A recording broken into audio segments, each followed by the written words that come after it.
But వాళ్ళు 6 నెలల తర్వాత ప్రతి నెల 60,000 పైగా నా చేత కరెంట్ బిల్ కట్టించుకొని 6 నెలల తర్వాత నాకు నోటీస్ పంపించి అడిషనల్ ఫైన్ కట్టమని చెప్పారనమాట.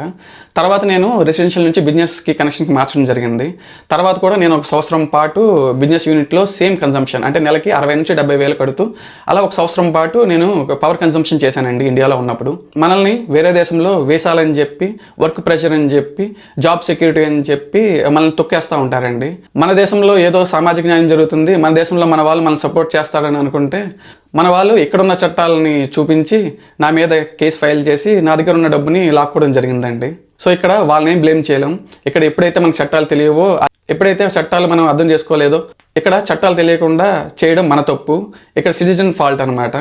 ఇక్కడ సిటిజన్ తప్పు చేసినా ఎలాంటి ఫైన్లు వేయాలని చెప్పి మన దగ్గర చట్టాల్లో క్లియర్గా రాయబడిందండి. సో దీన్ని బట్టి ఇక్కడ మన దేశంలోనైనా వేరే దేశంలోనైనా ఎప్పుడైతే చట్టాలు తెలుసుకుని ఆ చట్టాలను ఫాలో అవుతూ ఉంటామో అన్నీ కరెక్ట్గా జరుగుతాయండి. లేదంటే నాకులాగే మీరు ఫైన్స్ కట్టుకుంటా ఆఫీసుల చుట్టూ తిరుగుతా సంజాయిషీలు ఇచ్చుకుంటా తిరుగుతూ ఉండాలన్నమాట.